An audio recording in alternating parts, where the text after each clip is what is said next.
والصلاة والسلام على سيد الأنبياء والمرسلين نبينا محمد وعلى آله وأصحابه أجمعين ومن تبعهم بإحسان إلى يوم الدين أما بعد. جو احباب یہاں وہاں ہیں ان سے گزارش ہے کہ کلاس میں حاضر ہو جائیں. یہ بنیادی طور پر ہماری آخری کلاس ہے کیونکہ 28ویں کو تو ویسے ہی تکمیل قرآن ہوگی تو درس الگ قسم کا ہوگا.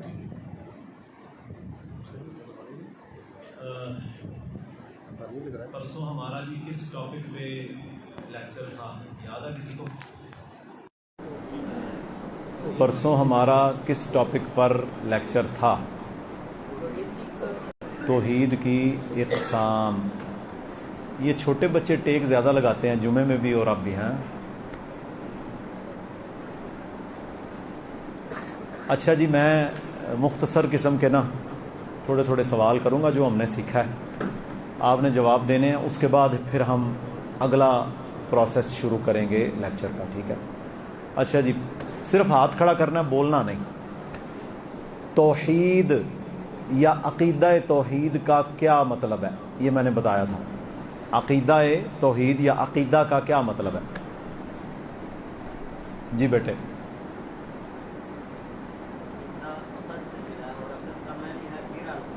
ہاں ماشاءاللہ، دیکھا ہے. اور اس میں ایک اور بھی میں نے نقطہ بیان کیا تھا، جب ہماری شادی ہوتی ہے تو کیا کہتے ہیں؟ فلاں کا عقد نکاح فلاں سے ہو گیا، ٹھیک ہے؟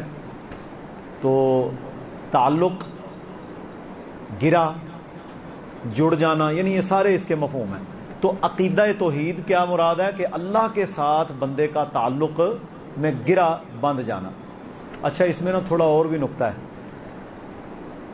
کوئی معاشرے میں خامد یا فیملی یا سلیم الفطرت لوگ، کفار کی بات نہیں کر رہا، وہاں تو حلال حرام کی تمیز ہی کوئی نہیں نا، یہ پسند کرتا ہے کہ اس کی زوجہ جو اس کے عقد میں آئی ہے وہ کسی غیر کی طرف جھانکے. کوئی پسند کرتا ہے جی؟ نہیں نہ کرتا.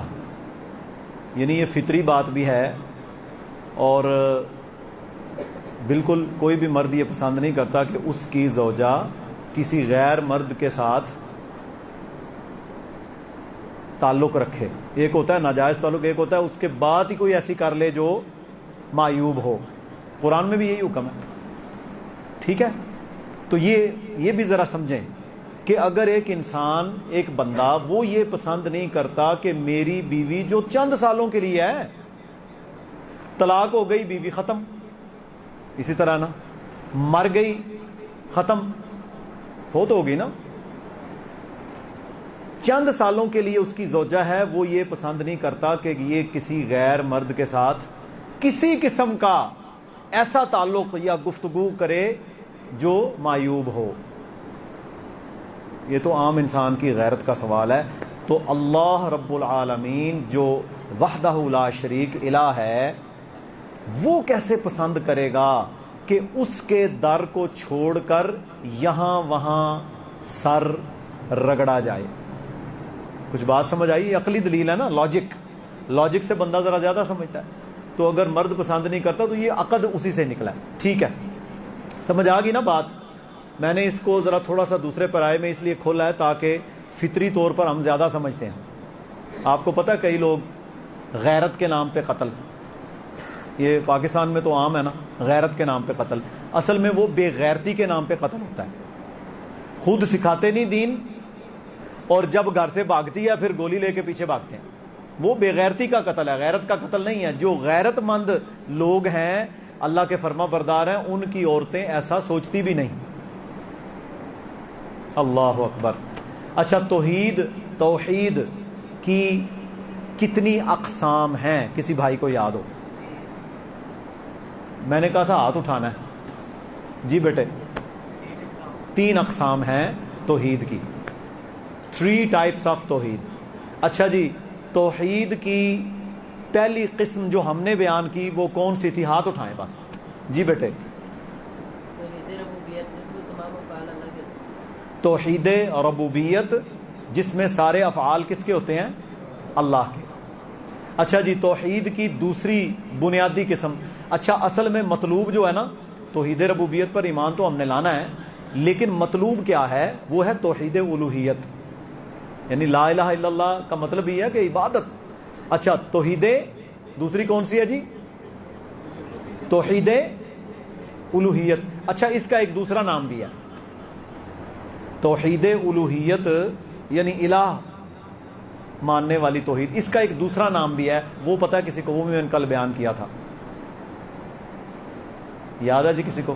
نہیں، اس کا دوسرا نام ہے توحید، بولیں، توحید فی العبادہ، عبادت میں توحید، یعنی عبادت کی ہر قسم میں اللہ کو یکتا ماننا۔ اچھا توحید الوہیت یا توحید فی العبادت، عبادہ یا توحید عبادت اردو میں اگر کہہ لیں، اس میں افعال کس کے ہوتے ہیں؟ کس کے؟ بندے کے۔ اس میں سارے افعال ہمارے ہیں نا، نماز، روزہ، حج، زکوٰۃ، جہاد، صدقہ، خیرات، یہ ہم نے کرنا ہے۔ ہم کوئی بھی فعل ایسا نہیں کریں گے عبادت کی قسموں میں جو کسی غیر کے لیے ہو۔ بات سمجھ آئی ہے جی؟ اچھا توحید الاسماء و صفات، یہ تیسرا تھا، اس میں میں نے بیان کیا تھا سب سے بڑی اللہ کی صفت کون سی ہے؟ جی بیٹے، اللہ رب العالمین کا اپنے عرش پر مستوی ہونا، یہ اللہ کی سب سے بڑی صفت ہے۔ آپ بازار میں چلے جائیں نا، مسلمانوں کا ملک ہے، کلمہ گو ہے نا سارے، آپ 100 بندے سے پوچھیں اللہ کہاں ہے، ہر بندہ الگ جواب دے گا، کیونکہ مولوی کا یہ شعبہ ہی نہیں۔ مولوی کا پیٹ سے کام شروع ہوتا ہے، پیٹ پہ ہی ختم ہوتا ہے، نہ عقیدہ سکھانا ہے، نہ سنت سکھانی ہے، نہ دین، نہ قرآن، نہ ترجمہ۔ بات سمجھ آئی ہے؟ کسی سے پوچھو کہ اللہ ہر جگہ موجود ہے، کوئی کہتا ہے میرے دل میں بستا ہے، کوئی کہتا ہے حضرت علی کی شکل میں آ گیا، نعوذ باللہ، کوئی کہتا ہے بہاؤالدین کی شکل میں آ گیا۔ اور ہمارے نام نہاد مسلمانوں نے یہ شعر بنا رکھے ہیں کہ وہی جو مستوی عرش تھا خدا ہو کر، حالانکہ اللہ کے لیے نا خدا کا لفظ استعمال کرنا بھی صحیح نہیں ہے، یہ فارسیوں کے معبود کا نام ہے، بہرحال اردو میں یہ استعمال ہوتا رہا ہے۔ وہی جو مستوی عرش تھا خدا ہو کر، نعوذ باللہ، اتر آیا زمین پہ مصطفیٰ ہو کر۔ یہ شعر ہیں، باقاعدہ مسجدوں میں جھوم جھوم کر پڑھتے ہیں، انہیں یہ نہیں پتا کہ یہ شعر تو کلمے کا قاتل ہے۔ یہ شعر پڑھنا یا ماننا یا سمجھنا یہ تو کلمہ توحید کا قاتل ہے۔ لا الہ الا اللہ محمد رسول اللہ تو ختم ہو گیا اگر یہ شعر پڑھنا ہے۔ دیکھیں اس نے کیا کیا، اس نے عیسائیوں والا باطل عقیدہ اختیار کیا کہ وہ عیسیٰ علیہ السلام کو اللہ کا بیٹا مانتے ہیں، اس نے بھی وہی کہا، بلکہ اس نے تو اس سے بھی آگے جا کے کہا کہ نہیں، بیٹا نہیں، اصلاً اللہ جو عرش پر تھا نا زمین پر، وہ نعوذ باللہ اللہ کے نبی کی شکل میں۔ اچھا یہ جو عقیدہ ہے نا، یہ عقیدہ اوتار ہے، یہ ہندوؤں کا عقیدہ ہے۔ ہندوؤں میں جو ان کے نا رام، لکشمن، فلاں فلاں جو ان کے معبود بنے ہوئے ہیں، اچھا ان کا بڑا عجیب سسٹم ہے۔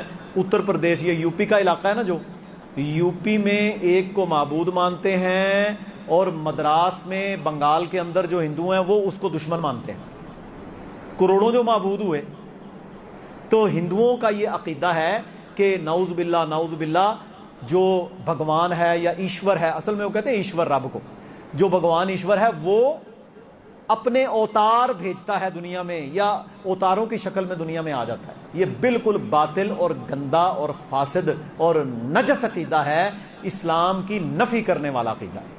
اچھا میں نا توحید کو اس لیے کھول رہا ہوں کہ دیکھیں موقع پھر پتہ نہیں ملنا ہی نہیں۔ ایک اور مسلمانوں کے اندر عقیدہ ہے، عقیدہ وحدت الوجود، عقیدہ وحدت الوجود۔ ایک عقیدہ ہے عقیدہ وحدت الشہود، ایک عقیدہ ہے حلول۔ اچھا ان تینوں کی میں تھوڑی تھوڑی سی وضاحت بیان کروں گا۔ یہ جو وحدت الوجود عقیدہ ہے نا، جو صوفی گزرے ہیں نا، آج کل ہمارے ہاں کہتے ہیں صوفیاء کی تعلیمات، اس کو کہتے ہیں طریقت، پتہ ہے آپ کو طریقت، اور قرآن و سنت کی معلومات اس کو کہتے ہیں شریعت، صرف شریعت ہی ہے، شریعت کے علاوہ کوئی نہ علم ہے نہ کوئی دین ہے۔ قرآن و سنت شریعت کا نام ہے، یہی وہ دائرہ ہے جس کے ہم پابند تھے، پابند ہیں اور اسی کی بنیاد پر جنت جہنم کا فیصلہ ہونا ہے. یہ طریقت شریکت سب فراڈ ہے, سیدھی بات. اچھا طریقت میں کیا ہے؟ ہمارا کلمہ کیا ہے شریعت کے اندر, اسلام کے اندر؟ لا الہ الا اللہ, نہیں کوئی معبود مگر اللہ, یعنی اللہ کے سوا کوئی عبادت کے لائق نہیں. طریقت کا کلمہ کیا ہے؟ یہ صوفیوں کی بڑی بڑی کتابوں میں لکھا ہوا ہے, جن کو باقاعدہ یہ پڑھتے ہیں, پھر حال پڑھتے ہیں, پھر بڑا بڑا کچھ ہوتا ہے. لا الہ الا اللہ ہم پڑھتے ہیں نا, یہ پڑھتے ہیں لا موجود الا اللہ, نعوذ باللہ, کچھ موجود نہیں مگر اللہ. یعنی ان کا کیا کہنا ہے کہ اللہ ہر چیز میں موجود ہے, ہر جگہ موجود ہے, ہر شے پر اللہ ہی اللہ ہے. حتیٰ کہ یہ لوگ تو ہر چیز میں اللہ مانتے تھے. ان کا ایک ابن عربی نامی ایک بدبخت گزرا ہے, تو وہ میرے بھائیوں جانوروں کو بھی کہتا تھا یا ربی, کیونکہ اس کا عقیدہ تھا ہر چیز میں ہی رب ہے, نعوذ باللہ. یہ عقیدہ اسلام کا نہیں ہے. میں نے بتایا نا کہ اللہ مخلوق سے جدا ہے, وہ رب العالمین ہے اور باقی ساری اس کی مخلوق ہے. تو وحدت الوجود کا یہ عقیدہ باطل ہے, اور یہ یونانیوں سے یعنی گریکش عقیدہ ہے جو وہاں سے آیا, فلسفی. وحدت الشہود, کوئی بندہ نیکی کرتے کرتے کرتے کرتے کرتے کرتے کرتے کرتے اس مقام تک پہنچ جاتا ہے نعوذ باللہ ان کے مطابق کہ وہ اللہ میں شامل ہو جاتا ہے, وہ اللہ ہی بن جاتا ہے. یہ بھی باطل عقیدہ ہے, یہ بھی ہندوؤں کا عقیدہ ہے. اور تیسرا عقیدہ ہے حلول, کہ بندہ اتنے لیول پہ پہنچ گیا کہ نعوذ باللہ رب اس کے اندر آ گیا. آپ نے کئی شعر پنجابی اردو میں دیکھے ہوں گے کہ تجھ میں مجھے رب دکھتا ہے. اور میرے بھائیوں یہ پوری پری پلان گندگی ہے جو پھیلائی جا رہی ہے ہماری سوسائٹی میں. اور اچھے خاصے توحید والے بھی وہ جناب گھگو بن کے سنتے رہتے ہیں, یہ نہیں پتا کہ اس کو سن کر ہی بندہ دائرہ اسلام سے فوری طور پر باہر ہو جاتا ہے, وہ تو شریعت کا ہے ہی منکر. تو یہ سارے باطل عقیدے میں نے اس لیے ڈائیگنوز کیا, تشخیص کیا ہے تاکہ علاج ممکن ہو. پتہ ہی نہیں ہوگا تو بندہ کہے گا یار یہ بھی ٹھیک ہے. یہ جتنی قوالیاں نہیں, سارے نبی تیرے در کے سوالی. تو میرے بھائیوں سارے نبی تیرے در کے سوالی, ہم کہتے ہیں سارے نبی اللہ کے در کے سوالی. عقیدہ تو یہ ہے نا اللہ نے جو بتایا. تو یہ یعنی چیزوں کو اتنا خراب کیا ہے جس نے لوگوں میں ایمان کی کمزوری آئی, پھر لوگ گمراہیوں میں اتنے چلے گئے کہ بس اللہ کی پناہ. تو یہ جی توحید کی کچھ تھوڑی سی, ابھی اس کے بہت سارے ٹاپکس موجود ہیں لیکن وہ پھر کبھی صحیح انشاءاللہ. اب ہم نے آج کا جو ہمارا موضوع ہے وہ ہے قبولیت اعمال کی شرائط. اچھا دیکھیں نا, یہ آپ کا عمل ہی ہے نا. آپ اعتکاف بیٹھے ہوئے ہیں, آپ نے جمعہ پڑھا, پھر ہم نے تراویح پڑھی, کوئی قرآن پڑھ رہا ہے, کوئی درس و تدریس کر رہا ہے. یہ میرا بھی عمل ہے درس دینا. ہر ایک کا ایک اپنا اپنا عمل ہے, کسی کا لیول چھوٹا, کسی کا بڑا, کسی کا اس سے بھی بڑا. لیکن اعمال تو اعمال ہیں. جتنے بھی اعمال ہیں چاہے وہ چھوٹا ہو چاہے وہ بڑا ہو, ان اعمال کو کرتے ہم کیوں ہیں؟ پہلا سوال میرا اپنے آپ سے اور آپ سب سے اور اپنی ماؤں بہنوں سے بھی یہ ہے کہ ہم لوگ یہ جو اعمال کر رہے ہیں, یہ جو نیکیاں کر رہے ہیں, کرتے کیوں ہیں؟ دنیا داری کے لیے, چودراہٹ کے لیے, پیسے کے لیے, مال کے لیے, کس لیے کرتے ہیں؟ اللہ کے لیے, اللہ کے لیے کرتے ہیں نا. تو ان اعمال کو کرنے کے بعد اگر ہمیں پتہ چلے 60-70 سال زندگی گزاری اور ہم اللہ کے سامنے پیش ہوں اور ہمیں یہ علم ہو, ہمیں یہ پتہ چلے کہ اس کے سارے اعمال تو برباد کر دیے گئے, اس کا کوئی عمل اللہ نے قبول ہی نہیں کیا, تو میرے بھائیوں ہم پر کیا گزرے گی؟ ہم پر اتنا یہ شاک گزرے گا کہ بندہ میرے بھائیوں کہے گا قیل ارجعون, یا اللہ مجھے دنیا میں واپس بھیج, لعلی اعمل صالحا, اب میں جا کر نیک اعمال کروں گا. اللہ کہے گا اب تو واپس نہیں جا سکتا, عمل ہی برباد ہو گیا. تو میرے بھائیوں اور بہنوں اس لیے ہم اس میں نا کافی کیٹیگریز بیان کی گئی ہیں, لیکن 3 بنیادی شرائط ہیں کسی بھی عمل کے قبول ہونے کے لیے, یعنی اللہ کے دربار میں قبول ہونے کے لیے. اگر یہ 3 پری ریکویزٹس, کنڈیشنز, شرائط اس میں موجود نہیں ہوں گی تو وہ عمل ریجیکٹڈ ہے, مردود ہے, رد ہے, چاہے دیکھنے میں کتنا ہی خوبصورت کیوں نہ ہو. پہلی شرط یہ یاد رکھیں جی انشاءاللہ، ہر عمل کی قبولیت کی جو پہلی شرط ہے وہ ہے اخلاص۔ اچھا، اس میں توحید بھی آ جاتی ہے، ریاکاری بھی آ جاتی ہے، یعنی عمل خالص اللہ کے لیے ہونا چاہیے۔ گھر سے چلے اللہ کے لیے، میدان جہاد میں نکلے اللہ کے لیے، زکوٰۃ دی اللہ کے لیے، صدقہ کیا اللہ کے لیے، حتیٰ کہ آپ نے اپنی بیوی کے منہ میں لقمہ جو ڈالا وہ بھی اللہ کے لیے، وہ بھی صدقہ شمار ہوگا۔ ہر عمل کس کے لیے ہوگا جی؟ اللہ رب العالمین کے لیے، اور اخلاص یہ ہے۔ اس میں توحید بھی آ جاتی ہے کہ عقیدے میں شرک نہ ہو، وہ تو بنیاد ہے، اور اعمال خالص اللہ کے لیے ہوں۔ اس کی میں تھوڑی سی تفصیل بیان کرتا ہوں۔ ایک بوڑھا شخص دمشق کی جامع مسجد کے اندر ایک کونے میں بیٹھا ہوا تھا۔ تابعی بیان کرتے ہیں، کہتے ہیں کہ اس بوڑھے شخص کے ارد گرد بہت بڑا حلقہ احباب تھا، جس طرح یہ بھی حلقہ ہے نا، بہت بڑا حلقہ تھا، لوگ باتیں پوچھ رہے تھے، علم سیکھ رہے تھے۔ تو وہ تابعی کہتے ہیں کہ میں کھڑا ہو گیا، جب اکثر لوگ چلے گئے تو میں ان کے پاس گیا، سلام کیا۔ وہ بزرگ تھے، یہ نبی صلی اللہ علیہ وسلم کے 40-45 سال بعد کا واقعہ، ابھی صحابہ زندہ تھے۔ تو کہتے ہیں میں نے جا کے سلام دعا کی، میں نے پوچھا جی آپ کون ہیں؟ تو انہوں نے کہا میرا نام ہے عبد الرحمن بن صخر۔ اچھا، یہ نام کسی کو بھی نہیں پتا۔ کہتے ہیں میرا نام ہے عبد الرحمن بن صخر رضی اللہ عنہ۔ اصل میں یہ اصل نام تھا ابو ہریرہ رضی اللہ تعالیٰ عنہ کا۔ آپ سمجھ آ گئی ہے نا؟ ابو ہریرہ رضی اللہ تعالیٰ عنہ کا یہ اصل نام تھا عبد الرحمن بن صخر۔ وہ کہتے ہیں میں ابو ہریرہ ہوں، اللہ کے نبی صلی اللہ علیہ وسلم کا صحابی، تو دمشق میں میں یہاں پر اللہ کے نبی کی باتیں بیان کرتا ہوں۔ تو انہوں نے کہا جی مجھے کوئی حدیث سنائیں۔ وہ کہتے ہیں جو اس حدیث کے راوی ہیں، یہ حدیث صحیح مسلم میں بھی ہے، ترمذی میں بھی ہے۔ ترمذی میں یہ تفصیل ہے ساری جامع مسجد کی۔ ابو ہریرہ رضی اللہ تعالیٰ عنہ کہتے ہیں میں آپ کو وہ حدیث سناتا ہوں جو میں نے خود رسول اللہ صلی اللہ علیہ وسلم سے سنی۔ انہیں غشی کا دورہ پڑا اور بے ہوش ہو گئے، پھر اٹھے، پھر یہی جملہ کہا میں تمہیں وہ حدیث سناتا ہوں کہ جو میں نے خود رسول اللہ صلی اللہ علیہ وآلہ وسلم سے سنی ہے۔ دوبارہ ان سے بیان نہ ہو سکی، وہ بے ہوش ہو گئے۔ وہ تابعی کہتے ہیں 3 بار حضرت ابو ہریرہ کے ساتھ یہ واقعہ پیش آیا۔ آخر انہوں نے سنبھل کر اللہ کے نبی علیہ الصلوۃ والسلام کا یہ فرمان بیان کیا، اور انہوں نے کہا میں نے سنا آپ علیہ الصلوۃ والسلام نے فرمایا قیامت کے دن 3 قسم کے ایسے لوگ ہیں جن کی چربی سے جہنم کی آگ کو بھڑکایا جائے گا۔ 3 قسم کے ایسے لوگ ہیں جن کی چربی کو تیل کے طور پر، ایندھن کے طور پر، فیول کے طور پر اللہ استعمال کرے گا۔ سب سے پہلے نمبر کے اوپر اللہ کے دربار میں محشر کے میدان میں لایا جائے گا کس کو؟ شہید کو۔ اچھا، شہادت کتنا بڑا رتبہ ہے۔ شہید کو لایا جائے گا، اللہ پوچھے گا بتا کیا لے کے آیا ہے؟ فرمایا یا اللہ میں تیرے لیے اپنی جان قربان کر کے آیا ہوں۔ اللہ کہے گا کذبتا، تو جھوٹ بولتا ہے،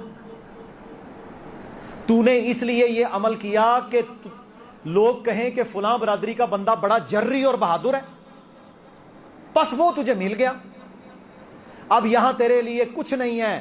حکم ہوگا اوندھے منہ اس کو جہنم میں گرا دیا جائے گا۔ پھر لایا جائے گا ایک قاری اور عالم کو، اللہ پوچھے گا ہاں تو کیا لے کے آیا؟ تو وہ کہے گا یا اللہ میں نے قرآن پڑھا، تراویحاں پڑھائیں، قرات کی، علم سکھایا، دعوت دین، یہ وہ سب میں نے کیا۔ اللہ کہے گا کذبتا، تو بھی جھوٹ بولتا ہے، تو نے اس لیے یہ عمل کیا کہ تیری واہ واہ ہو جائے۔ آپ نے دیکھا ہے کہ کئی ایسے بھی مولوی ہیں کہ ان کا اشتہار اچھا نہ چھپے، وہ واپس چلے جاتے۔ درس قرآن کے لیے، درس حدیث کے لیے، نبوی دعوت کے لیے آنا ہے، کہتا ہے پہلے پیسے میرے اکاؤنٹ میں بھیجو، اتنے ہزار میرے اکاؤنٹ میں آئے گا تب علامہ صاحب آ کر تمہیں 2 حدیثیں سنائیں گے. یہ عام ہے ہر مکتبہ فکر میں، اب یہی مصیبت ہے. فرمایا کذبتا، تو جھوٹ بولتا ہے، تو نے اس لیے کیا کہ تیری واہ واہ ہو جائے، پس دنیا میں تجھے خطیب اعظم اور فلاں سارے القاب مل گئے، پر یہاں تیرے لیے کچھ نہیں ہے، اسے بھی جہنم کا ایندھن بنا دیا جائے. تیسرے نمبر پر لایا جائے گا سخی کو، حاجی صاحب، ارب پتی صاحب، یتیم خانے کھولنے والے، صدقات کرنے والے، خیرات کرنے والے، یہ وہ دیکھیں نا عمل تو ہیں، یہ اچھے عمل ہیں. اسے لایا جائے گا تو اللہ پوچھے گا ہاں، کہتا ہے یا اللہ میں سارا کچھ تیری راہ میں قربان کر کے آیا، میں نے سارا ہی خرچ کر دیا. فرمایا کذبتا، تو بھی جھوٹ بولتا ہے، تو نے اس لیے کیا کہ لوگ تجھے کہیں یہ فلاں بڑا سخی ہے، بڑا حاتم تائی ہے، بس وہ ہو گیا. تیرا مقصد تھا، تیرا نام اونچا ہو گیا، پر تیرا اخلاص نہیں تھا، اس لیے یہاں تجھے کچھ نہیں ملے گا، انہیں بھی جہنم کا ایندھن بنا دیا جائے گا. 3 قسم کے لوگ. اچھا میرے بھائیوں، ہندو، مشرک، کافر، زانی، شرابی، قاتل سارے بعد میں آئیں گے. سب سے پہلے ان 3 لوگوں کی چربی سے جہنم کو بھڑکایا جائے گا، پھر دوسروں نے جانا. بات سمجھ آئی ہے؟ اعمال کیے لیکن ایڈریس غلط کر دیا، اخلاص نہیں ہوا. دیکھیں نا خنجر آپ کے پاس ہو، بڑا خوبصورت لگتا ہے، یا کیا خنجر ہے جی، اچھا اس کا منہ آپ کی طرف ہو جائے تو وہی بدصورت ہو جاتا ہے، کیونکہ وہ تو پیٹ کاٹ دے گا. بڑی خوبصورت گن ہے جی، آٹومیٹک ہے جی، فلاں ہے جی، فلاں ہے، وہی آپ کی طرف ہو جائے تو فارغ، بندہ ختم.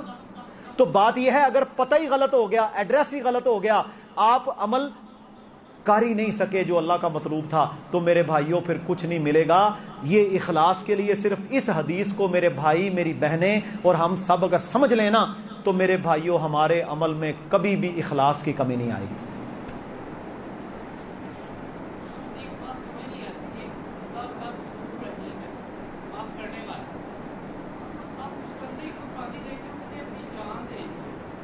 میں بتاتا ہوں. اچھا اس میں یہ سوال میں بعد میں کروں گا نا، پھر کر لیجئے گا. اللہ کہے گا تو جھوٹ بولتا ہے. اصل میں اللہ دلوں کے حال جانتا ہے، اللہ کو اخلاص چاہیے. اب دیکھیں نا، میں نے پہلے بیان کیا ہے کہ ایک بیوی غداری کرے خامند کے ساتھ، خامند کتنا نرم ہوتا ہے اس کے لیے، پیار، محبت، لاڈ سب کچھ کرتا ہے، لیکن اس نے غداری کی، یعنی وہ مخلص نہیں ہے اپنے خامند کے ساتھ، تو خامند کا ریئیکشن کیا ہوگا؟ طلاق دے دو اسے. دوسری مثال، ایک فوجی بھرتی ہوا، 2nd لیفٹیننٹ، کرنل تک وہ اپنے وطن، اپنی وہ آرمی کے اصولوں کو فالو کرتا رہا، ترقیاں ہوتی رہیں. کرنل بن کے وہ انڈیا کے ساتھ مل گیا، اندر سے غدار ہو گیا نا، اس نے اپنے اعمال غلط کرنے شروع کر دیے. اب اسی فوج نے اسے پکڑ کر کورٹ مارشل کر دیا. یہ میں دنیا کی مثال دے رہا ہوں، کورٹ مارشل کیا، حتیٰ کہ غدار کی سزا تو میرے بھائیو ہے ہی قتل. امریکہ اور برطانیہ میں بھی یہی ہے. اچھا اس کی اس برائی کی بنیاد پر وہ ایسے، اچھا وہ کرنل صاحب کہیں کہ دیکھو میں نے تمہاری 20 سال خدمت کی ہے، لیفٹیننٹ، کیپٹن، یہ بنا وہ بنا، میں نے جناب یہ قربانیاں دی، وہ قربانیاں دی، عمال کیے 20 سال. آخر میں ریٹائرمنٹ سے 2 دن پہلے اگر اس نے ایک راز بھی دشمن کو بیچ دیا تو کیا ہوگا جی؟ کورٹ مارشل بھی ہوگا، اور اکثر یہ ہے کہ اسے سزائے موت دے دی جائے. اس کے سارے میڈل واپس ہوں گے کہ نہیں؟ وہ میڈل تو دور کی بات ہے، اسے اوندا کر دیا جائے گا. تو یہ دنیا میں بھی ایسے ہی ہوتا ہے. اللہ تعالیٰ غفور الرحیم ہے، اس میں کوئی شک نہیں، لیکن یہاں جو اعمال کرنے والے تھے یہ ریاکار لوگ تھے. یہ کون تھے جی؟ ریاکار، یعنی جن کا مقصد دنیا تھا. اور آج آپ نے دیکھا ہے یہ پچھلے دنوں شف کا معاملہ چلا، اور بھی کئی ہیں، میں نام نہیں لیتا کیونکہ شف کی بات مشہور ہے. اب وہ دین کے نام پر کھلواڑ کر رہا ہے. اور میرے بھائیوں میں حیران ہوں کہ 70 ارب روپے کے اثاثے پہلے دن اس نے بتائے، اور اب تو وہ پتہ نہیں 300 ارب تک پہنچ گئے ہیں. میرے بھائیوں اتنے کھان نو مورا نہیں. 70 ارب روپے اور اب سنا ہے کہ لپسٹک لگانا اس نے کم کر رہی، یعنی اس قسم کے لوگ ہیں. تو ایسے لوگوں کے لیے جہنم کی وعیدیں ہیں. جو متقی ہیں، پرہیزگار ہیں، ان کے لیے تو اللہ یقیناً غفور الرحیم ہے. اللہ تعالیٰ ہمیں سمجھنے کی توفیق دے. پہلی بات یہ ہے جی، اخلاص ہوگا تو عمل قبول ہوگا. دوسری شرط، کوئی بھی عمل اللہ کے ہاں اس وقت تک قبول نہیں ہوتا جب تک سنت سے ثابت نہ ہو. آپ دیکھیں نا، کہتے ہیں جی ساڈے پیر صاحب نے، انہوں نے ایک لت کھلو کے 40 دن چلا کٹیا، کوئی فائدہ نہیں، کیونکہ یہ سنت سے ثابت نہیں ہے. ایک اور آیا، یہ کتابوں میں لکھا ہوا ہے، کہتا ہے ہمارے جو تھے بزرگ وہ تو ایک دھاگے کے ساتھ الٹے لٹکے رہے کنویں کے اندر اتنے سال. مختلف یعنی چیزیں بنائی ہوئی ہیں. یہ توہمات اور اپنے آپ کو مصیبت میں ڈالنا، اپنے آپ کو عذاب میں ڈالنا، چلے کاٹنا، بھوک برداشت کرنا، قبروں کے اندر لیٹ لیٹ کے، بڑا بڑا کچھ ہوتا ہے. اچھا وہ عمل سنت سے ثابت نہیں ہے. ایک صحابی تھے، انہوں نے نا کہا کہ میرا فلاں کام ہو گیا تو میں اپنی والدہ یا والد کو کندھے پہ بٹھا کر پیدل حج کرواؤں گا. اللہ کے نبی کے پاس گئے، رسول اللہ صلی اللہ علیہ وسلم نے فرمایا اللہ تعالیٰ کو کوئی ضرورت نہیں ہے کہ تو پیدل جائے یا کندھے پہ حج کر، چل سواری پر سوار ہو، حج کر. یہ تیرا اچھی نظر تھی، تو نے اللہ کے لیے حج ماننا ہے، لیکن باقی اعمال نہ کر، کیونکہ وہ سنت سے ثابت نہیں ہے، نہ ہی مطلوب ہے. تو عمل سنت سے ثابت ہوگا تو اللہ کے ہاں وہ مقبول ہوگا. میں اس کی عام طور پہ مثال دیتا ہوں.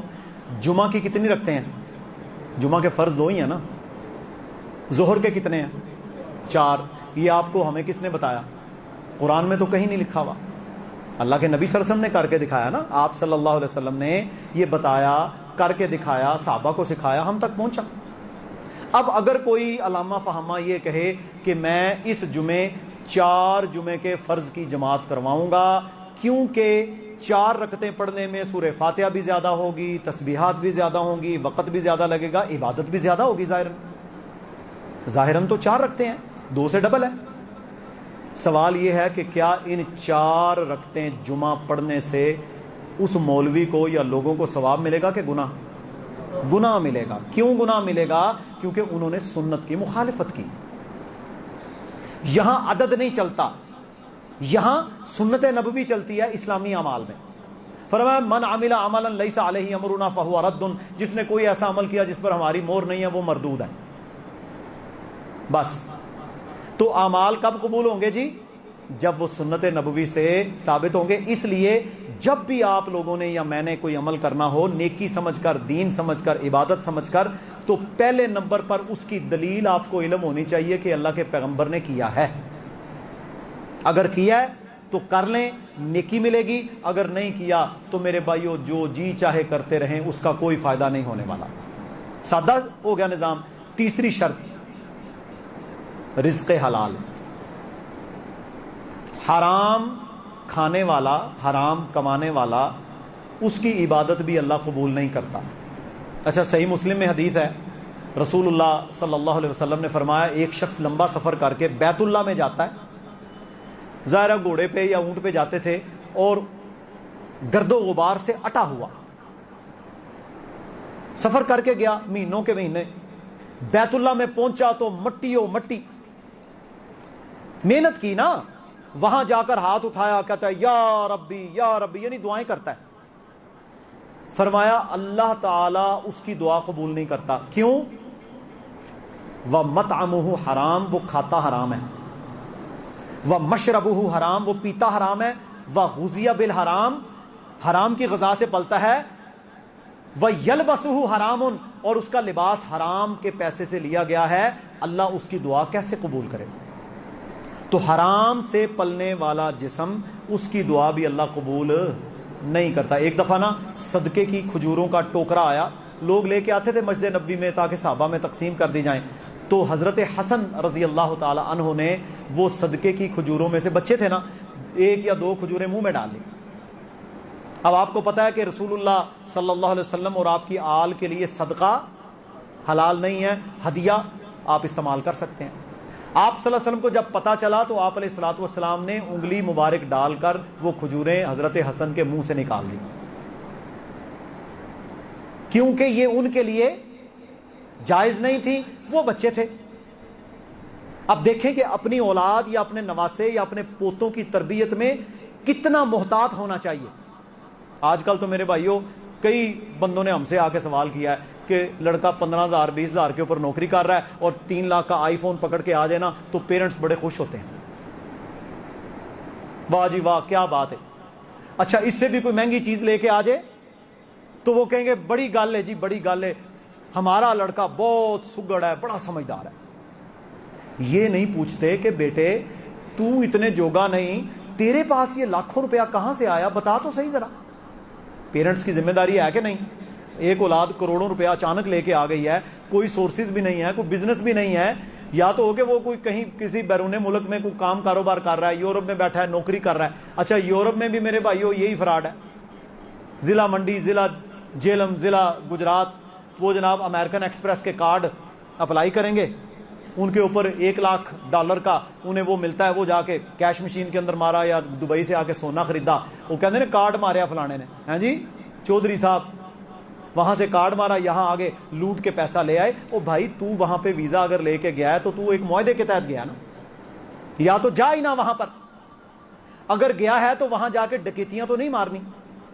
اب وہ حرام پیسہ لے کے آ جائیں, یہ سارے کے سارے حرام سورسز ہیں استعمال کرنے کے. اسی طرح اور بہت سارے شعبوں کے اندر حرام مال آ جاتا ہے, تو حرام سے بچنا چاہیے. ایک ہوتا ہے خطا ہو گئی, غلطی ہو گئی, بندے کو سمجھ نہیں ہے, ایک ہوتا ہے جان بوجھ کر کام ہی اس کا فراڈ لگانا ہے, کام ہی اس کا حرام کرنا ہے. تو حرام کرنے والا, حرام سے پلنے والا, حرام کھانے والا, حرام پہننے والا, اس کی عبادت بھی اللہ قبول نہیں کرتا. اچھا یہ 3 شرائط ہیں جی, ان تینوں شرطوں پر اگر ہم پورا اتریں تو عبادت تو قبول ہوگی, ہمارے باقی اعمال کی بھی اصلاح ہو جائے گی. باقی اعمال کی بھی دیکھیں اخلاص بھی آ گیا, سنت کے مطابق زندگی بھی گزر گئی, حرام سے بھی آپ بچ گئے. تو یہ وہ شرائط ہیں جن بنیادوں پر اللہ رب العالمین ہمارے اعمال کو قبول کرتا ہے. ہم اللہ سے دعا کریں کہ اللہ سبحانہ و تعالی ہمیں اپنی اصلاح کرنے کی توفیق عطا فرمائے, اور جو غلطیاں کوتاہیاں خطائیں ہیں ہمیں ان کی اصلاح کی توفیق دے. اچھا بہت سارے لوگ ایسے بزنسز کے اندر انوالو ہیں کہ جو بزنس اکثر حرام ہوتا ہے لیکن اس میں کچھ فیصد حلال بھی ہے. اچھا وہ حرام وہ بندہ اپنے کرتوتوں کی وجہ سے کرتا ہے. مثال کے طور کے اوپر دیتا ہوں, ایجنٹ, گاڑی خریدنی ہے, پراپرٹی خریدنی, یہ ہمارا آج کل کا عام کام ہے. تو ہمارے پاس کئی آتے ہیں کہ جی یہ گڈی جڑا نا اس کے اوپر میں 2% لوں گا, پتہ پرسنٹیج چلتی ہے, اتنے فیصد لوں گا. ہم ان کو یہ نصیحت کرتے ہیں کہ تم ایز اے وکیل کام کرو. جس طرح ایک ڈاکٹر اپنی 500,000 فیس لیتا ہے, وہ آپ کو چیک کرتا ہے, پرچی لکھ کے دیتا ہے, دیکھیں وہ اس نے اپنی محنت کی رہی نا. اسی طرح ایک پرنٹ کر کے دیتا ہے, آپ کو نکال کے دیتا ہے, وہ 100-200 لے لیتا ہے. اسی طرح اگر آپ کا پراپرٹی کا, گاڑیوں کا کوئی لین دین کا کام ہے تو آپ یہ محنت کریں, اس کے لیے گھر تلاش کریں یا گاڑی تلاش کریں, اسے اچھی لے کے دیں, ایمانداری کے ساتھ, 2 نمبری نہ کریں, دونوں طرف سے جھوٹ نہ بولیں, اور طے کریں اس کے ساتھ کہ بھائی میں آپ کو یہ 10 مرلے کا گھر یا یہ ٹویوٹا کرولا گاڑی ڈھونڈ کے دوں گا اور میری اتنی فیس ہوگی.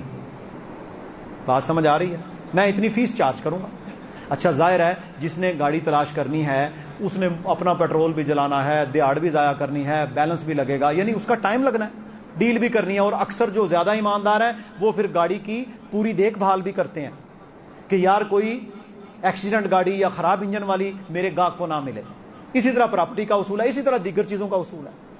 تو میرے بھائیوں اگر وہ اپنا معاملہ اس کے ساتھ طے کر لے تو یہ اس کے لیے جائز ہے. وہ ایز اے وکیل, as a doctor, as a consultant وہ اپنی فیس لے رہا ہے. لیکن اگر وہ پرسنٹیج کے چکر میں پڑے گا, اچھا میں اس کی مثال دیتا ہوں, ایک بندے نے 10 لاکھ یا 15 لاکھ کا مکان خریدا کسی کچی بستی میں, ہے نا, ادھر حمزہ ٹاؤن سے آگے چلے جائیں وہاں 15 لاکھ کا بھی مل جاتا ہے. ایک بندہ ہے اس نے بحریہ ٹاؤن میں لیا, وہ 2 کروڑ کا ہے, 5 کروڑ کا ہے. اچھا وہ بھی 5 مرلے ہے, یہ بھی 5 مرلے ہے. جو لے کے دینے والا ہے اس کی اس پر بھی اتنی ہی محنت آئی اور اس پہ بھی اتنی محنت آئی. محنت میں تو کوئی فرق نہیں نہ ہوتا.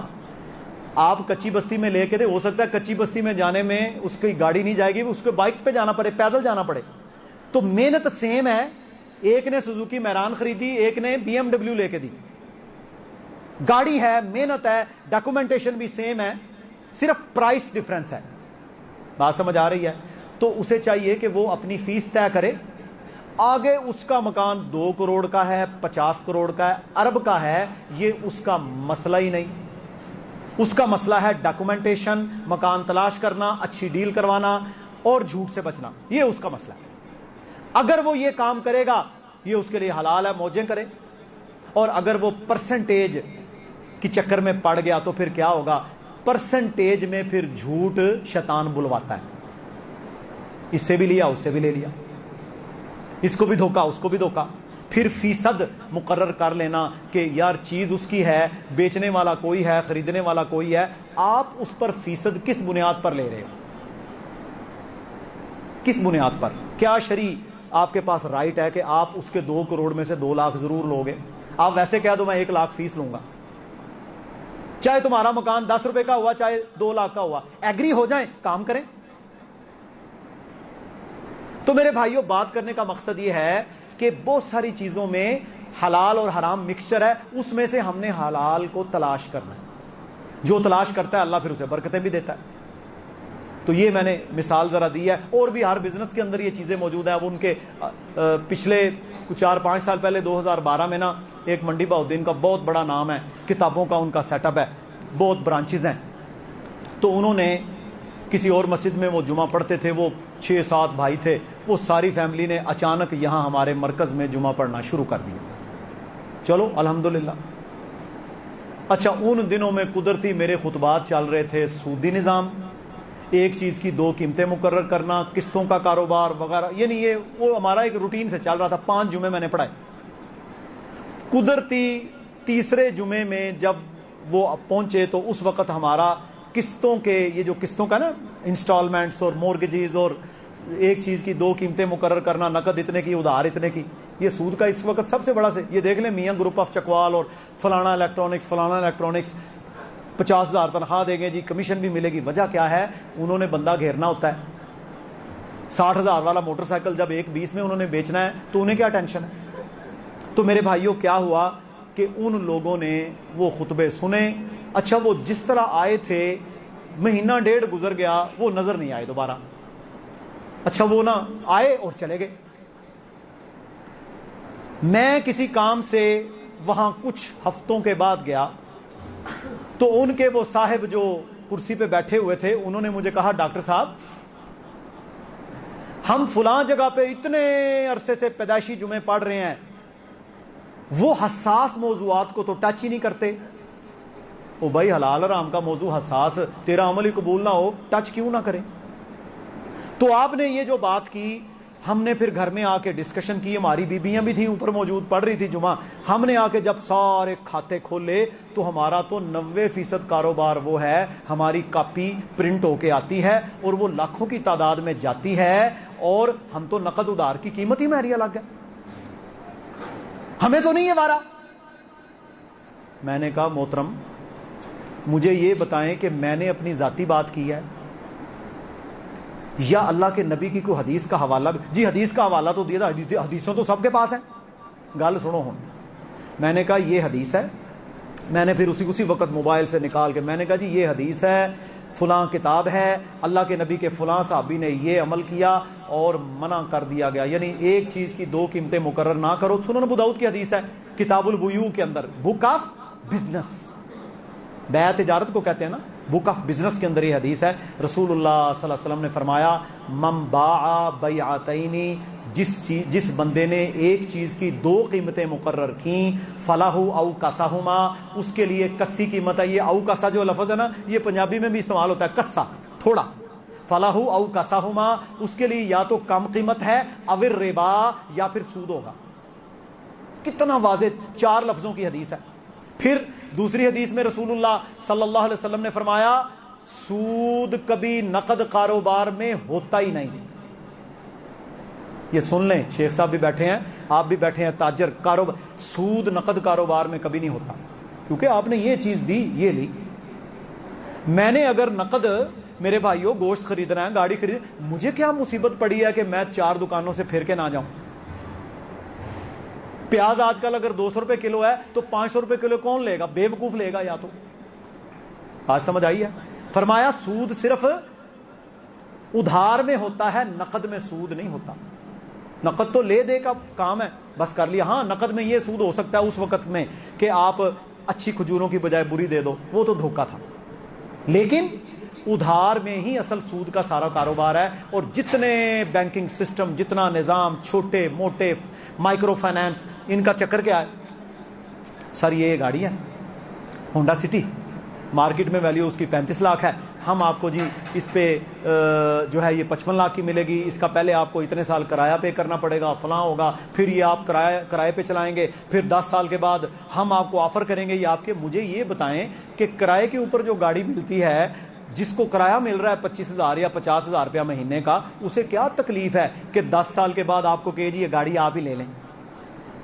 ڈرامے بازی ہے نا.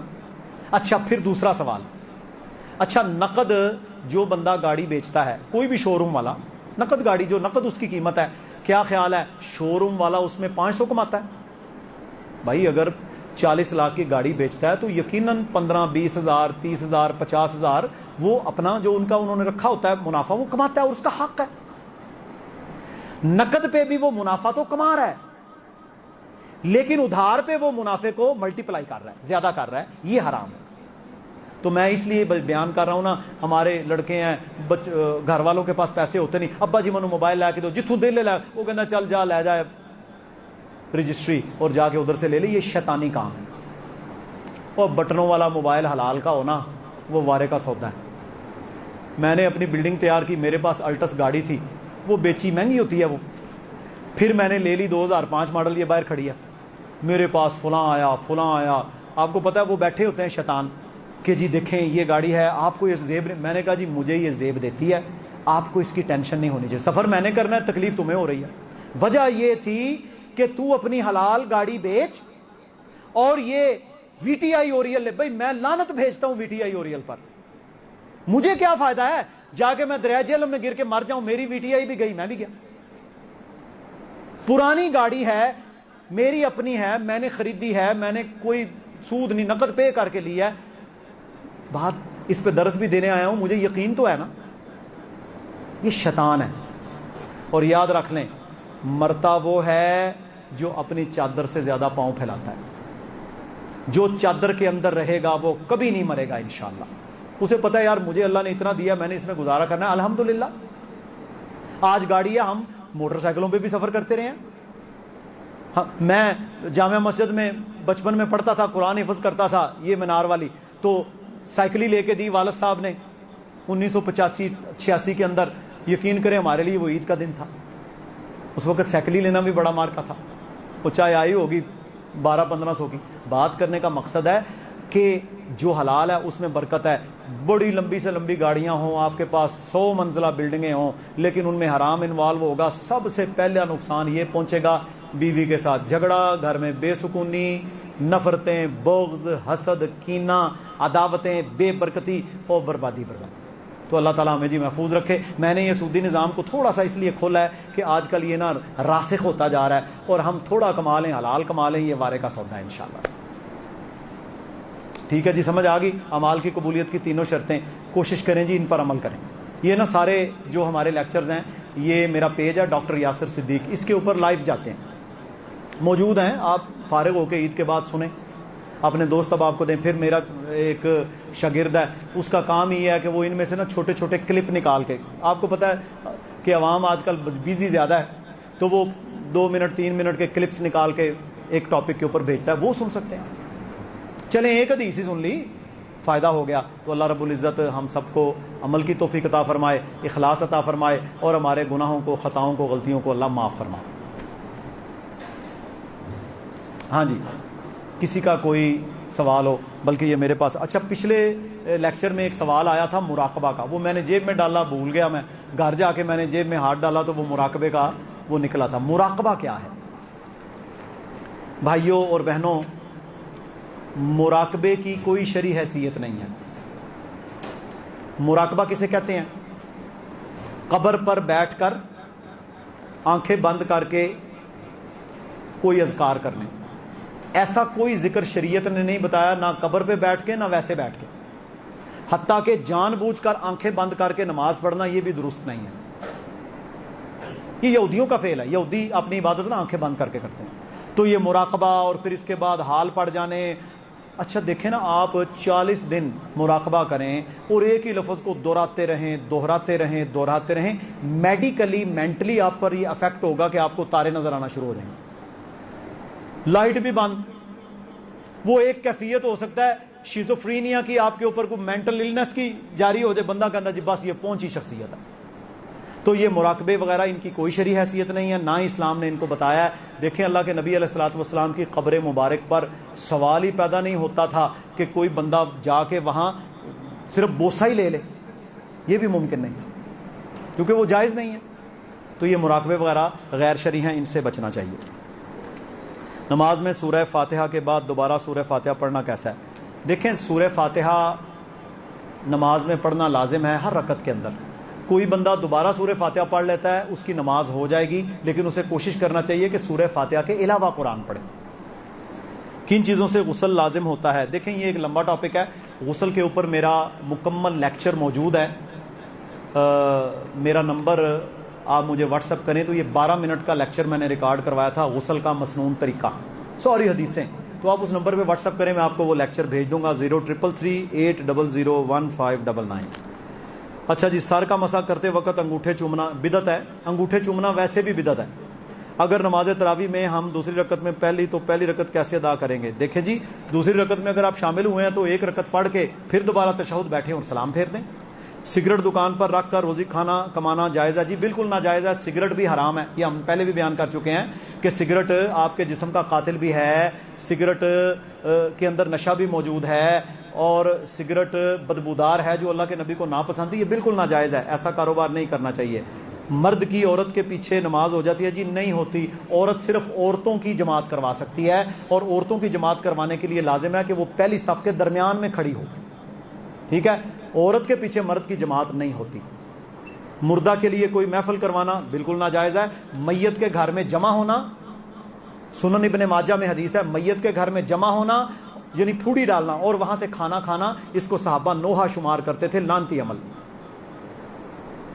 قبر پر بیٹھنا جائز ہے؟ جی قبر پر بیٹھنا جائز نہیں ہے. قبر پر پھول برسانا بالکل غلط ہے. قبر پہ بیٹھنا, قبر پہ پاؤں رکھنا, قبروں پہ پھول برسانا, یہ خرافات ہیں. شریعت میں اس کا کوئی ثبوت نہیں. بچے کے کان میں کون سی اذان؟ دیکھیں بچے کے کان میں اذان دینا مستحب ہے. رسول اللہ سے کوئی اس کی حدیث ثابت نہیں ہے, صحابہ کا عمل ملتا ہے. تو صحابہ ظاہر ہے بدعت نہیں کرتے. تو بچے کے دائیں کان میں سمپل اذان جو ہم دیتے ہیں وہ دی جا سکتی ہے. یہ مستحب ہے, فرض نہیں ہے. ٹھیک ہے, مستحب ہے, کوئی دینا چاہے تو دے لے. اور دائیں کان میں صرف اذان دی جائے گی, بائیں کان میں اقامت والی روایت موضوع ہے.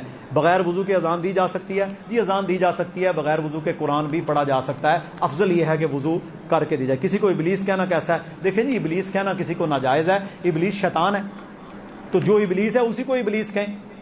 ہاں یہ کہہ سکتے ہیں کہ فلاں ابلیس کا پیروکار ہے, لیکن نومینیٹ کر کے کسی پر فتویٰ لگانا جب تک کہ وہ اعلانیہ ظلم اور جبر اور بے حیائی یا شرک نہ پھیلا رہا ہو, یہ درست نہیں ہے. مثلا دیکھیں نا شف یہ اعلانیہ کام کر رہا ہے تو اس کا رد بھی اعلانیہ ہوگا.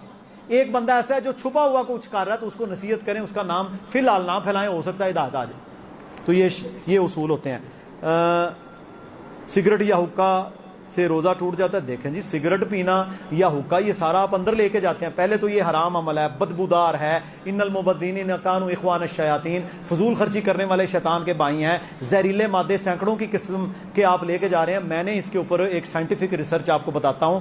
ایک سگریٹ کے اندر جتنے ٹاکسنز ہیں, زہریلے مادے ہیں, آپ ان سارے ٹاکسنز کو جمع کر لیں, ہو سکتے ہیں جمع, اس کا آئل نکال لیا جائے, یعنی وہ اتنا سا بن جائے گا. اگر کسی بندے کو وہ انجیکٹ کر دیا جائے نا تو 90% بندے مر جائیں گے. جو اس کا زہر اچانک, یہ تو ہوتا ہے نا تھوڑا تھوڑا جاتا ہے دھوئیں کی شکل میں, یہ اتنا خطرناک ہے. تو یہ بھائی زہر ہے, حرام ہے, اس سے روزہ بھی ٹوٹ جاتا ہے اور ویسے بھی ناجائز ہے. نماز میں عورت کا سطر, دیکھیں عورت کا سطر ہے سر سے لے کے پاؤں تک ڈھانپا ہوا. اپنے کمرے کے اندر, گھر کے اندر اگر وہ نماز ادا کر رہی ہے تو اپنے چہرے اور ہاتھوں ہتھیلیوں کو ننگا رکھ سکتی ہے. پاؤں کو ڈھانپنا اس کے لیے لازم ہے. اور اگر مسجد میں ہے یا بیت اللہ میں جہاں مرد بھی موجود ہوتے ہیں تو پھر وہاں سر سے لے کر پاؤں تک چہرے سمیت مکمل جسم کو ڈھانپنا لازم ہے. کیا دوران نماز جنت اور جہنم کا ذکر پر ان سے بچنے سوال کرنے کا اللہم اجعل؟ دیکھیں یہ نوافل کے اندر اللہ کے نبی صلی اللہ علیہ وسلم کا عمل رہا ہے کہ جہنم کا ذکر آیا تو پناہ مانگ لی، جنت کا ذکر آیا تو اللہم اجعلنا منہم کہہ لیا. تو آپ بھی اگر نوافل پڑھ رہے ہیں تو اکیلے میں پڑھ رہے ہیں تو آپ یہ دعا کر سکتے ہیں عربی کے اندر. عمرہ اعتکاف سے واپسی پر عزیز و اقارب کی طرف سے روایتی اہتمام ہو تو اس پر کیا؟ عمرہ اعتکاف، دیکھیں جی عمرہ اعتکاف یعنی اگر سعودیہ سے عمرہ یا اعتکاف کر کے آئے ہیں تو ان کے لیے اہتمام ہو. دیکھیں اہتمام دو قسم کے ہیں.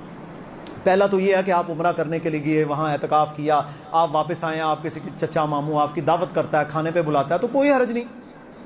لیکن یہاں سے آپ مرکز البدر میں یا کسی مسجد میں عمرہ اپنا طواف اپنا اعتکاف بیٹھے ہیں اور جب 29واں یا 30واں روزہ آئے اور آپ کے گھر والے ساتھ ہار لے کے آئے اور پتہ نہیں کیا کیا، یہ خرافات ہے. آپ کوئی کشمیر فتح کر کے نہیں جا رہے، آپ کو کوئی پتہ نہیں آپ کا یہ اعتکاف قبول بھی ہوا ہے کہ نہیں.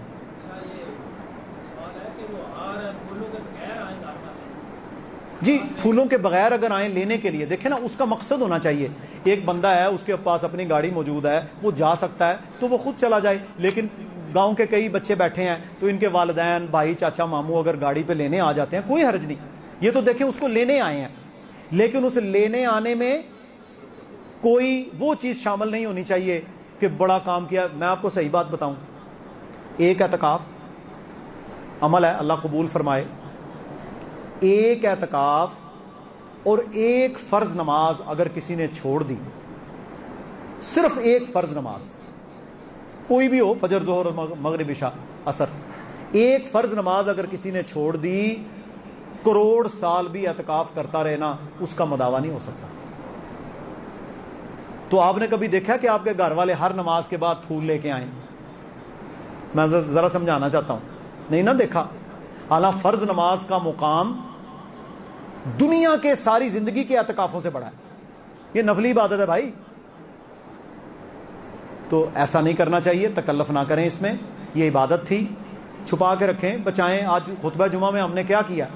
اعمال کی حفاظت اور محدثین کے آپ کو واقعات، کیسے وہ زبردست لوگ تھے. تو یہ عمل ہم نے کرنا ہے. تو اگر گھر والوں نے آنا بھی ہے نا کوئی پھول لے کے یا کوئی پروٹوکول لے کے، تو انہیں کہ جی آپ آئیں ہمیں لینے کے لیے آ جائیں تو کوئی حرج نہیں. مثلا ہماری بہنیں اعتکاف بیٹھی ہیں تو ظاہر ہے لازم نہیں کہ ان کے خامند ادھر ہوں، تو وہ اگر گھر سے ان خواتین کو باپردہ طریقے سے لینے آتے ہیں تو یہ بالکل جائز اور درست ہے، آنا چاہیے انہیں، ٹھیک ہے. لیکن اس میں بھی پھول اور پتیاں اور پھر استقبال، پھر گھر میں جا کے جی پتہ نہیں ہے غزہ دے مسلمانوں نے فتح دلوا کے آیا. نہ میرے بھائیو، یہ آپ ایک نفلی عبادت کر کے جا رہے ہیں. ہم آپ کو تو رونا چاہیے، ہم سب کو رونا چاہیے کہ یا اللہ ہماری یہ نوافل قبول کر لے، جو خطائیں ہوئی ہیں غلطیاں ہوئی ہیں یا اللہ انہیں معاف کر. تو یہ فرض نماز کے مقابلے میں بہت چھوٹا عمل ہے. سمجھ آ گئی جی بات؟ کمپیریزن. جب لوگوں کے سامنے نماز پڑھ رہے ہوں اور لمبا رکوع قیام سجدہ کریں لیکن ریا کا ڈر ہو تو کیا نماز چھوٹی کر دینی چاہیے یا خواہش کی؟ دیکھیں آپ اپنی روٹین کے اندر نماز پڑھ رہے ہیں، لوگ بھی اپنی پڑھ رہے ہیں تو پڑھتے رہیں. جب آپ کا دھیان ہو گیا کہ لوگ مجھے دیکھ رہے ہیں تو پھر کوشش کریں کہ سادہ کر دیں نماز. اگر آپ کا دھیان نہیں، آپ اپنی روٹین میں لگے ہوئے ہیں، پیچھے بندہ کوئی آ گیا چلا گیا تو کوئی ٹینشن نہیں. اصل یہ ہے کہ جب آپ کو کلک ہو گیا کہ مجھے کوئی دیکھ رہا ہے اور آپ نے پھر اس میں کوئی چینجنگ کی، پھر وہ ریاکاری ہے. ٹھیک ہے جی.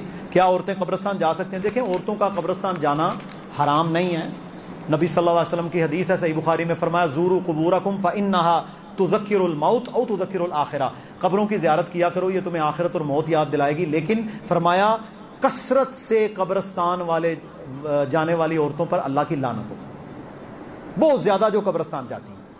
کبھی کبھار کوئی عورت اپنے محرم کے ساتھ باپردہ ہو کر خوشبو لگائے بغیر، دیکھیں نا قبرستان میں کیا ضرورت ہے میک اپ کر کے جانے کی، باپردہ خوشبو لگائے بغیر اپنے محرم خامند کے ساتھ جائے اور وہاں پر جا کر اپنی موت کو یاد کرنا، آخرت کو یاد کرنا، یا اپنے کسی باپ والد بھائی کے لیے دعا کرنا مطلوب ہو تو جا سکتی ہے. حضرت عائشہ رضی اللہ تعالی عنہا اپنے بھائی کی قبر پہ چلی جایا کرتی تھی، لیکن کثرت سے نہیں جانا چاہیے عورتوں کو. تو اس میں یہ حکم ہے. ہاں جی، اور ہے کوئی سوال؟ جی بیٹے.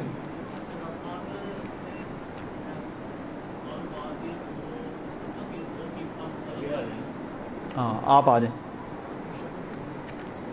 تشہد میں اللہم انی اعوذ بکا والی دعا پڑھنا. دیکھیں تشہد میں یہ جو ہوتا ہے نا قود آخری جس میں ہم اتحیات اور درود پڑھتے ہیں، اس میں پہلے تو 2 دعائیں آپ نے پڑھنی ہیں جو سنت ہیں. اللہم انی ظلمت نفسی، اللہم انی اعوذ بک من عذاب القبر، یہ دعائیں پڑھ لیں. اس کے بعد قرآنی یا حدیث کی اگر آپ کے پاس ٹائم موجود ہے، نفلیہ تو پھر ٹائم ہی ٹائم ہے، جتنی جی چاہے دعائیں کریں، کوئی ٹینشن نہیں. تشہد ہے ہی دعا کا، لیکن پہلے 2 مسنون دعائیں پڑھیں. جی دیکھیں سنت میں یہ روٹین ہے. نبی صلی اللہ علیہ وسلم سے جب پوچھا گیا کہ آپ درود کے بعد کیا پڑھتے ہیں تو آپ نے فرمایا میں یہ دعائیں پڑھتا ہوں. ام المومنین عائشہ رضی اللہ تعالیٰ عنہ نے فرمایا اللہ کے نبی صلی اللہ علیہ وسلم کبھی بھی سلام نہیں پھیرتے تھے مگر جب تک 4 چیزوں سے پناہ نہ مانگ لیں. اوہ اللہم انی اعوذ بک من عذاب القبر واعوذ بک. تو یہ دعائیں مسنون پڑھنی چاہیے. ہو سکتا ہے کہ آپ یہ دعائیں چھوڑ کر کوئی اور پڑھیں، امام سلام پھیر دے تو سنت رہ گئی. تو اس لیے مسنون دونوں دعائیں پہلے پڑھ لیں. اس کے بعد ربی جعلنی، ربنا آتنا، اللہم انی، جو بھی عربی میں دعا ہے قرآن یا حدیث کی وہ پڑھ سکتے ہیں. رکوع میں دعا مانگنا جائز ہے. دیکھیں رکوع میں دعا وہی مانگ سکتے ہیں جو مسنون ہے. مثلا سبحانک اللہم ربنا و بحمدک اللہم اغفر لی، یہ رکوع سجدے میں پڑھی جا سکتی ہے، پڑھ لیں، یہ پڑھنی چاہیے. باقی جو لمبی دعائیں ہیں ان سے اجتناب کرنا چاہیے. ہاں اگر آپ کا نفلی سجدہ ہے تو اس کے اندر آپ عربی کے اندر دعائیں کر سکتے ہیں. اللہم یا مقلب القلوب ثبت قلبی علی دینک، یا اللہ مجھے دین پر استقامت دے. یہ دعائیں اللہ کے نبی نے بھی کی ہیں. کیا اہل تشیع کے پیچھے نماز ہو جاتی ہے؟ دیکھیں اہل تشیع یا رافضی ان میں اکثریت وہ ہے جو ضروریات دین کا انکار کرتی ہے. سب سے بڑی بات یہ ہے کہ وہ قرآن کو ہی پورا نہیں مانتے. اچھا جو قرآن کو ہی کتاب اللہ مکمل نہیں مانتا تو پھر اس کا اسلام کہاں بچتا ہے؟ ہاں ان میں سے کچھ گروہ ایسے ہیں یمن کے اندر کہ جو لوگ صرف فضائل کے اندر رافضی ہیں، یعنی وہ کہتے ہیں کہ سارے خلفاء اچھے ہیں، باقی پورا توحید عقیدہ ٹھیک ہے ان کا، حضرت علی افضل ہے، تفضیل کا عقیدہ وہ رکھتے ہیں، باقی ٹھیک ہیں. تو ایسا بندہ جو ہے اس کو امام بنایا جا سکتا ہے کیونکہ اس کو غلط فہمی لگ گئی کہ وہ حضرت ابو بکر سے حضرت علی کو افضل مانتا ہے لیکن حضرت ابو بکر کی بھی عزت کرتا ہے. ٹھیک ہے. تو باقی تو ان کی بے شمار خباستیں ہیں جو کہ میرے بھائیوں تصور سے باہر ہیں، ہم بیان نہیں کر سکتے، کفریات ہیں. رفع الیدین کے بعد نماز، رفع الیدین کے بغیر نماز ناقص ہے. اگر آپ کو پتہ چل گیا کہ بھائی یہ نماز کا طریقہ ہے اور پھر بھی آپ نہیں کرتے تو یہ درست نہیں ہے. کیا امام کے پیچھے قرآن پر پڑھنا جائز ہے؟ دیکھیں امام اگر پڑھا رہا ہے نا تو سننے والا سن سکتا ہے، اگر اسے یاد نہیں امام دیکھ کے پڑھ سکتا ہے، باقی پوری صافی اگر قرآن لے کے کھڑی ہو جائے یہ درست نہیں ہے. رکوع میں دعا، ہاں جی ٹھیک ہے. ہاتھ باندھنے کا طریقہ، جی پرفیکٹ طریقہ. دیکھیں ہاتھ باندھنے میں صحیح مسلم میں حدیث ہے. لوگ کہتے ہیں جی سینے پر ہاتھ باندھنے کی دلیل کوئی نہیں. صحیح مسلم میں یہ حدیث ہے، رسول اللہ صلی اللہ علیہ وسلم کی روایت ہے. سہل ابن سعد رضی اللہ تعالی عنہ اس کے راوی ہیں. فرمایا اللہ کے نبی صلی اللہ علیہ وسلم ہمیں حکم دیتے تھے، امارانا یا امارانی، ہمیں یہ حکم دیا جاتا، اللہ کے نبی کا حکم ماننا فرض ہے، ہمیں یہ حکم دیا جاتا تھا کہ تم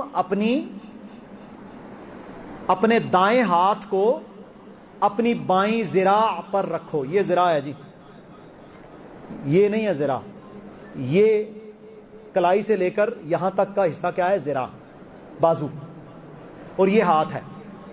اچھا آپ کھڑے ہوں جی، ذرا کر کے دکھائیں نیکی. اس کے اوپر ہاتھ رکھیں، ادھر منہ کرو. جب آپ کا یہ ہاتھ بیٹھیں، جب آپ کا یہ ہاتھ اس ذراع پہ آئے گا تو میرے بھائیوں آپ جتنے بھی پتلے ہوں آپ اسے ناف سے نیچے نہیں لے کے جا سکتے. باقی روایات تو سنن ابو داؤد میں تو بالکل کلیئر روایت ہے نا، ٹو دی پوائنٹ، جس میں رسول اللہ صلی اللہ علیہ وسلم کے بارے میں ذکر ہوا کہ آپ صلی اللہ علیہ وسلم کو دیکھا کہ وہ اپنی کلائی پہ کلائی رکھتے، علی صدر ہی، اپنے سینے پر. وہاں تو صدر کا، یہاں پر صدر کا ذکر نہیں ہے، یہاں پر یہ ہے کہ بائیں کلائی پر اپنا دایاں ہاتھ رکھتے، اور یہ آٹومیٹیکلی کہاں آئے گا جی؟ سینے پر. اور سینہ یہاں سے شروع ہوتا ہے، پہلی پسلی سے یہاں تک، یہ سارا سینہ ہی ہے. یہاں باندھ لیں، یہاں باندھ لیں، یہاں باندھ لیں. اچھا جس کا پیٹ نکلا ہوا ہے وہ تو ممکن ہی نہیں ہے کہ ناف کے نیچے جا سکے، ممکن ہی نہیں ہے. ٹھیک ہے. تو یہ اس کی سب سے اوتھینٹک حدیث ہے. جی بیٹے لائن. ہاں جی ملک صاحب.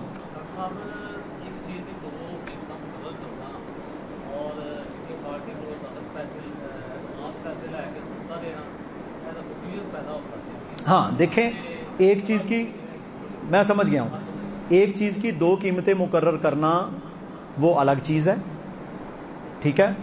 آپ کے پاس یہ چیز پڑی ہوئی ہے، آپ کہتے ہیں کہ بھائی یہ 1 لاکھ کا ہے، وہ کہنا یار پیسے کوئی نہیں میں سال بعد دوں گا، کہتا ہے 1,10,000، سود ہو گیا. ایک یہ ہے بیع سلم کہتے ہیں اسے. آپ کی فصل کھڑی ہے، آپ کی فصل کھڑی ہے، کوئی بندہ آ کے آپ کو ایڈوانس دیتا ہے، کہتا ہے یہ گندم میری ہوئی، ریٹ کیا ہے؟ یہ گندم میری ہوئی، یہ بچڑا میرا ہوا، یہ گاڑی میری ہوئی، ریٹ کیا ہے؟ کہتا ہے یہ ریٹ ہے. وہ آپ کو پیسے دے دیتا ہے، طے ہو گیا. لیکن وہ مدت آپ نے طے کر لینی ہے، وہ الگ چیز ہے، وہ الگ چیز ہے. لیکن آپ جب روزانہ کی بنیاد کے اوپر گاہک کے ساتھ ڈیل یہ کر رہے ہیں کہ پاجی 5 کلو گھیو چاہیے، 10 کلو چاہیے، نقد پیسے دیندے ہو تو اتنا، اور اگر آپ نے 2 مہینے بعد پیسے دینے ہیں تو پھر بھائی ریٹ اور ہوگا، یہ درست نہیں ہے. تو ان دونوں میں فرق کر لیں. جی جی ایک بندہ چیز بیچنا چاہتا ہے اور وہ ڈائریکٹ دوسری پارٹی کو نہیں بیچتا، مڈل مین کے ذریعے بیچتا ہے، تو مڈل مین سے وہ طے کر لیتا ہے کہ آپ جو ہے نا اتنے بھی فروخت کریں تو اس کے اوپر جو ہے نا وہ آپ کا ہے. اچھا دیکھیں، پارٹی سامنے سیکنڈ پارٹی جو ہے نا دوسری پارٹی وہ بٹھاتے ہیں، ہم دونوں پارٹی کو بیٹھ کے طے کرتے ہیں، اس سے اوپر جتنا ہی طے ہوتی ہے وہ مڈل مین ہو جاتا ہے. جی اصل اس میں ایک ناجائز پہلو ہے، اور بھی ہیں. اس میں ناجائز پہلو یہ ہے کہ اس میں جھوٹ کی آمیزش ہونا لازم ہے، کیونکہ دونوں پارٹیز جب سامنے آ گئیں تو اب جو مکان یا گاڑی بیچنے والا ہے اگر وہ سچی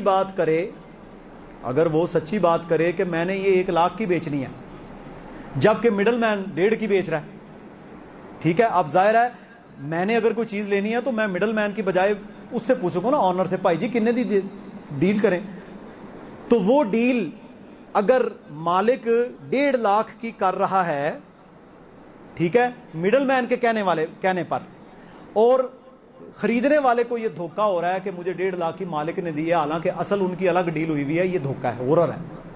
یہ نہیں کرنا. آپ نے کلیئر کٹ ڈیل کرنی ہے، قولوا قولا سدیدا، کہ بھائی یہ اتنے کی ہے، یہ اتنے کی ہے. مڈل مین کی فیس طے ہو کہ بھائی تم نے یہ بکوائی گاڑی تو تمہیں میں 25,000 دوں گا بس. تو اسے کیا ضرورت ہے اپنا حلال مال بیچے اور پھر اس میں غرر آ جائے، ٹھیک ہے جی. اور مڈل مین کو بچت کروانے کے لیے اس کو جھوٹ بولنا پڑے، جھوٹ تو بولنا پڑے گا. تو اس لیے اس سے بچنا چاہیے.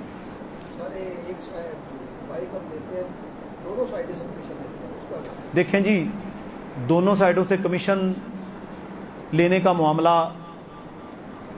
ایسا ہے کہ آپ نے چیز طے کی ہو، کمیشن تو لینی ہی نہیں نا. آپ نے طے کرنا ہے کہ بھائی یہ موٹر سائیکل ہے، آپ نے مجھے 500 روپے دینے ہیں جب آپ کا میں بیچوں گا. ظاہر ہے آپ کی دکان پہ کھڑا ہے، آپ کا صرف لگے گا، پانی لگے گا، آپ اسے روزانہ نکالیں گے، اندر رکھیں گے، باہر کریں گے، یہ محنت ہے نا، بندہ رکھا ہوا ہے، ٹھیک ہے. مکان ہے تو اس کی لک آفٹر کریں گے، تالے لگائیں گے، بلب چیک کریں گے، سارے پرابلمز ہوتے ہیں. تو آپ کا اس سے طے ہے کہ میں نے جب آپ کی بائک بک گئی اتنے کی بکے گی، ظاہر ہے بندہ تو سامنے آ جاتا ہے، تو آپ سے میں نے 500 یا 1000 چارج کرنا ہے. جی میں وہی کہہ رہا ہوں نا، وہ آپ کا طے ہے نا اس سے کہ میں نے اتنا لینا ہے، وہ آپ نے لے لیا. اگلا بندہ جو آیا ہے اس سے بھی آپ طے کریں کہ یار میں نے آپ کو یہ موٹر سائیکل ہے، ہماری پرچی فیس اتنی ہے. اگر اسے وارہ کھاتا ہے وہ لے لے، نہیں وارہ کھاتا آگے چلا دے. Clear cut. اصل اللہ تعالیٰ یہ چاہتا ہے، جو مین ہے نا، کہ بھئی بات کلیئر ہو، بات میں دڑا نہیں ہونا چاہیے، گول مول نہیں ہونی چاہیے کہ بندہ پریشان رہے، کھٹکتا رہے. اسے کلیئر کٹ بات ہو اور اسے طے ہو. اچھا یہ جو ہے نا پرسنٹیج، اس سے بچیں.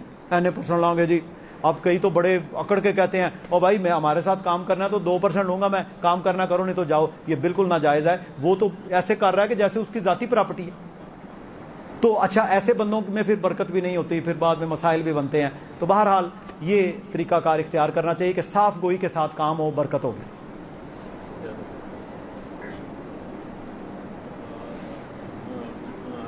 طریقے کے حوالے سے 2 سوال ہیں. ایک تو یہ ہے کہ جب ہم غریبوں کی ہیلپ کر رہے ہوتے ہیں، فرض کریں جو فیملی سامنے آتی ہے بہت پریشان ہے،